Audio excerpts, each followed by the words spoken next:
ইহুদিরা মদিনা অপেক্ষায় বসেছিল শেষ নবীর আগমনের জন্য। সারা দুনিয়া বাদ দিয়ে তারা মদিনা কি করছে এখন? সারা দুনিয়া বাদ দিয়ে জেরুজালেমে কি করছে বলেন? দাজ্জালের আগমনের জন্য অপেক্ষা করছে। খুব সুন্দর করে বোঝার চেষ্টা করেন, এখানে অনেক কিছু আছে এই অংশটুকুর মধ্যে। মদিনা ইহুদিরা আগে থেকে ঘাঁটি গেড়েছিল, কারণ তাদের তাওরাহ, জাবুর এবং যে ওল্ড টেস্টামেন্ট, নিউ টেস্টামেন্ট, এগুলোতে আছে যে শেষ নবী মুহাম্মদ সাল্লাল্লাহু আলাইহি ওয়াসাল্লাম আসবেন আরবের সম্ভ্রান্ত বংশ থেকে, যার নাম হবে আহমদ। কি নাম হবে? নবী করিম সাল্লাল্লাহু আলাইহি ওয়াসাল্লাম হিজরত করে তাদের দরজা পর্যন্ত গেলেন, আল্লাহ পাক নিয়ে গেলেন। এমনকি নবী সাল্লাল্লাহু আলাইহি ওয়াসাল্লাম বেশ কয়েক মাস তাদের কিবলা অনুসরণ করে নামাজও পড়লেন, তাদের সাথে মদিনা সনদ করলেন, মনে আছে? কিন্তু তারপরেও কেন তারা নবী সাল্লাল্লাহু আলাইহি ওয়াসাল্লামকে স্বীকার করলো না? কারণ নবী সাল্লাল্লাহু আলাইহি ওয়াসাল্লাম বনু ইসরাঈল থেকে আসেন নাই, বনু ইসমাঈল থেকে এসেছেন। কথা বুঝতে পারছেন? বনু ইসমাঈল মানে ইব্রাহিম আলাইহিস সালামের দুই ছেলে, ইসমাঈল, ইসহাক। ইসহাক আলাইহিস সালামের ছেলের নাম ইয়াকুব। ইয়াকুব আলাইহিস সালামের ছেলে আরেক নাম হচ্ছে, ইয়াকুব আলাইহিস সালামের আরেক নাম হচ্ছে ইসরাঈল। কি নাম? তার সন্তানদের বংশের নাম হচ্ছে বনু ইসরাঈল। 1,24,000 নবী রাসূলের মধ্যে বেশিরভাগ নবী রাসূল বনু ইসরাঈল থেকে এসেছেন, বেশিরভাগ, ম্যাক্সিমাম, ইনক্লুডিং দাউদ আলাইহিস সালাম, সুলাইমান আলাইহিস সালাম, ইউসুফ আলাইহিস সালাম, ইউনুস আলাইহিস সালাম, হ্যাঁ, নবী মুসা আলাইহিস সালাম ইত্যাদি। আর বনু ইসমাঈল থেকে এই যে শেষ নবী মুহাম্মদুর রাসূলুল্লাহ সাল্লাল্লাহু আলাইহি ওয়াসাল্লাম। এটা ছিল একটা ঈর্ষা, সত্য গ্রহণ না করা। আল্লাহ রাব্বুল আলামিন এর ফলশ্রুতিতে তাদের সাথে আমাদের বিচ্ছেদ ঘোষণা করলেন, কেবলা পরিবর্তন করে দিলেন। তোমাদেরকে ওদের কেবলা অনুসরণ করতে হবে না, তোমরা নতুন কেবলা অনুসরণ করো।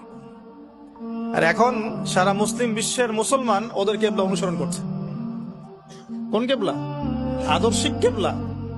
আপনি নামাজ তো পড়ছেন ঠিকই কাবা ঘরের দিকে তাকিয়ে, কিন্তু আমাদের বাথরুম থেকে শুরু করে পলিটিক্স পর্যন্ত এভরিথিং ওদের অনুসরণে, প্রতিটা বিষয় ওদের অনুসরণে, অনুকরণে। তাহলে আমরা কাদের কেবলা অনুসরণ করছি? অথচ নবী সাল্লাল্লাহু আলাইহি সাল্লামকে মুখ ফিরাতে বললেন আল্লাহ পাক, মুখ ফিরিয়ে নাও তুমি এখান থেকে। মুখ ফিরানোর মানে হচ্ছে নতুন একটা ন্যাশনের উত্থান। এরপর থেকে মুসলিম জাতি বিজয়ী হয়েছে পুরো জাজিরাতুল আরবের মধ্যে। কথা কি ধরতে পারছেন? এবার সামনে আসেন তো, ইহুদিরা যে অপেক্ষা সেখানে করছিল সেই একই অপেক্ষা কিন্তু তারা এখন এখানেও করছে। তারা মনে করে যে তাদের একজন মাসিহ আসবে, যে মাসিহকে তারা মনে করে সত্য মাসিহ, বাট সে সত্য মাসিহ নয়। আল্লাহ রাব্বুল আলামিন তাদেরকে তাদের পাপের কারণে এমন ভাবে আযাব এবং গজব পরীক্ষায় ফেলেছেন যে তারা মিথ্যা মাসিহকে সত্য মনে করছে। অথচ সত্য মাসিহ কে ছিলেন? নবী ঈসা আলাইহিস সালাম। নবী ঈসা আলাইহিস সালামকে কারা হত্যা করার চেষ্টা করেছিল? এরাই। মনে আছে? ওয়ামা কাতালুহু ওয়ামা সালাবু বাল রাফাআহু আল্লাহু ইলাইহি। তারা তাকে হত্যা করতে পারে নাই, ক্রুশবিদ্ধ করতে পারে নাই, বরং আল্লাহ রাব্বুল আলামিন তাকে উঠিয়ে নিয়েছেন। এবং আল্লাহ পাক তাকে কেন পাঠাবেন শেষ জামানায়?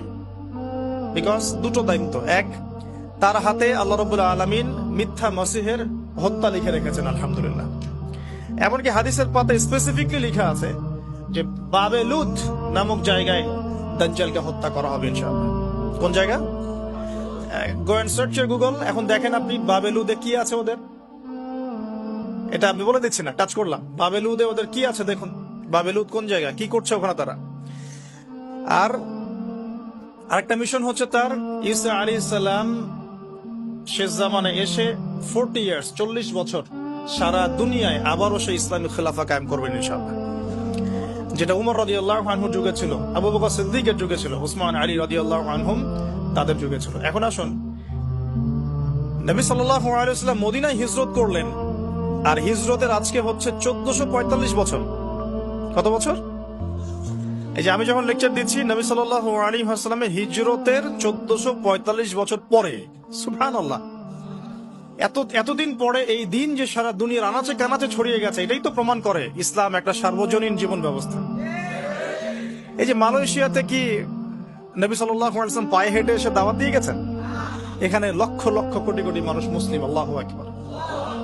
সাইবেরিয়াতে মুসলিম আছে, অস্ট্রেলিয়াতে মুসলিম আছে, আফ্রিকায় মুসলিম আছে, আপনি ইউরোপে যান সেখানে মুসলিম পাচ্ছেন। ওই যে আফ্রিকার ওই যে ঘানা, নাইজেরিয়া ইত্যাদি, জিম্বাবুয়ে, কেনিয়া, ওই আবিসিনিয়া, ইথিওপিয়া, ইরিত্রিয়াতে পর্যন্ত আপনি গিয়ে মুসলিম পাবেন। আল্লাহু আকবার। তো এটাই তো প্রমাণ করে যে ইসলাম আল্লাহ রাব্বুল আলামিনের পক্ষ থেকে একটা মানে কি বলবো সর্বস্বীকৃত এবং চূড়ান্ত একটা জীবন বিধান। তো এখন নবী সাল্লাল্লাহু আলাইহি ওয়াসাল্লামের হিজরতের হয়ে গেল 1445 বছর, আর নবীজি এসেছেন মানেই কিয়ামতের আলামত শুরু হয়ে গেছে। নবীজি কি বলেছেন? কিয়ামতের প্রথম আলামত হচ্ছে আমি নিজেই, আমার আগমনটাই হচ্ছে কিয়ামতের আলামত সুগরা, ছোট। আমার যে আগমন এবং কোরআন চলে আসছে, রেভলিউশন বন্ধ, এটাই তো আমার ওফাত, এটাই তো হচ্ছে কিয়ামতের প্রথম আলামত। 1445 বছর পরে আমাদের কি বোঝার বাকি আছে যে আমরা এখন ক্লোজিং টাইমের দিকে যাচ্ছি? এটা বোঝার জন্য কি আপনার পিএইচডি করার দরকার আছে? চোখের সামনে নগ্ন মেয়েদের চলাফেরা, মেয়েরা ছেলেদের পোশাক পরে ঘুরে বেড়াচ্ছে, ছেলেরা মেয়েদের, হাইলি কনস্ট্রাক্টেড বিল্ডিংস, রিবার, ব্যাপকতা, ন্যায় অন্যায়ের মানদণ্ড পাচ্ছেন না, আল্লাহ পাকের হুকুম আহকাম উঠে যাচ্ছে, নামাজ পর্যন্ত উঠে যাচ্ছে, আর কি দেখার বাকি আছে আলামত? এরপরেও কিছু মানুষকে বোঝাতে হয় যে এটা শেষ জামানা চলছে, এটাই দুঃখের ব্যাপার। যাই হোক, এখন নবী সাল্লাল্লাহু আলাইহি ওয়াসাল্লাম নিজে গেলেন মদিনায়, গিয়ে দেখলেন ইহুদিরা রোজা রাখে, মুহররম মাসে রোজা রাখে। নবী জিজ্ঞাসা করছেন সাল্লাল্লাহু আলাইহি ওয়াসাল্লাম, নাম শুনলে দরুদ পড়বেন, মনে মনে সাল্লাল্লাহু আলাইহি ওয়াসাল্লাম বলবেন যে তোমরা কি জন্য সওম রাখছো? ইহুদিরা বললেন বা বলল যে আনজাল্লাহু আযজা ওয়া জাল মূসা ওয়া কওমাহ, এই দিনে আল্লাহ রাব্বুল আলামিন মূসা আলাইহিস সালাম এবং তার কওম মানে বনু ইসরাইলকে নাজাত দিয়েছেন। ওয়া গারাকা ফিরআউন ওয়া কওমাহ, এবং আল্লাহ রাব্বুল আলামিন এই দিনেই ফিরআউন এবং তার কওমকে ডুবিয়ে দিয়েছেন। এই দিনে আল্লাহ রাব্বুল আলামিন মূসা আলাইহিস সালাম আর ফিরআউনকে মূসা আলাইহিস সালাম এবং তার সাথীদেরকে উদ্ধার করেছেন, ফিরআউন এবং তার দলবলকে ডুবিয়ে দিয়েছেন। কোন সাগরে? লোহিত সাগরে। এজন্য শুকরিয়া স্বরূপ মূসা আলাইহিস সালাম সওম রেখেছেন, এজন্য আমরাও সওম রাখি। তখন নবী সাল্লাল্লাহু আলাইহি ওয়াসাল্লাম বললেন যে নাহনু আহাক ওয়া আউলা বিমূসা মিনকুম, আমরা মানে উম্মতে মুহাম্মাদি, আমরা তোমাদের চাইতে মূসা আলাইহিস সালামের অনেক বেশি হকদার বেশি। এজন্য আমরা এই 10ই মুহররম সওম রাখি, আশুরার দিন। আর নবীজি বললেন তোমরা খালিফুল ইয়াহুদ, তোমরা ইহুদিদের বিরোধিতা করো। তাই তিনি বলছেন আমি আগামী বছর বেঁচে থাকলে 9 তারিখ বা 11 তারিখ আরো একটা সওম বেশি রাখবো। তার মানে আমরা আমাদের আমল পাচ্ছি এই মাসে বেশি বেশি সওম রাখা, স্পেশালি 9, 10, 11, পারলে এই 3টা সওম রেখে দেওয়া। যদি এটাও না করতে পারি অ্যাটলিস্ট 10 সওম রাখা। কি হবে? নবী সাল্লাল্লাহু আলাইহি ওয়াসাল্লাম বলছেন আহতাসিবু ইনদাল্লাহ, আল্লাহর কাছে আমি আশা করি যে আইয়ুকাফিরু সানাতাল্লাতী ক্বাবলা, এই একটা সওম রাখলে আল্লাহ রাব্বুল আলামিন আপনার আমার 1 বছর বিগত জীবনের সমস্ত গুনাহ মাফ করে দিবেন ইনশাআল্লাহ। স্কলাররা বলেন যেটা সগীরা গুনাহ, আমি এই ব্যাখ্যা করতে চাচ্ছি না। আল্লাহর কে জানে, আল্লাহ পাক যদি তাকে তৌফিক দেন, সে যদি তওবা করে তার কবিরা গুনাহ তো আল্লাহ মাফ করতে পারেন না? আচ্ছা, তাহলে আমরা আমাদের আমল দুটো পেয়ে গেলাম। 1, এই মাসে নরমালি বেশি বেশি সওম রাখবো। 2, 9, 10, 11 সওম রাখবো। যদি এটাও না করতে পারি কমপক্ষে 10ই মুহররম অবশ্যই সওম রাখবো ইনশাআল্লাহ।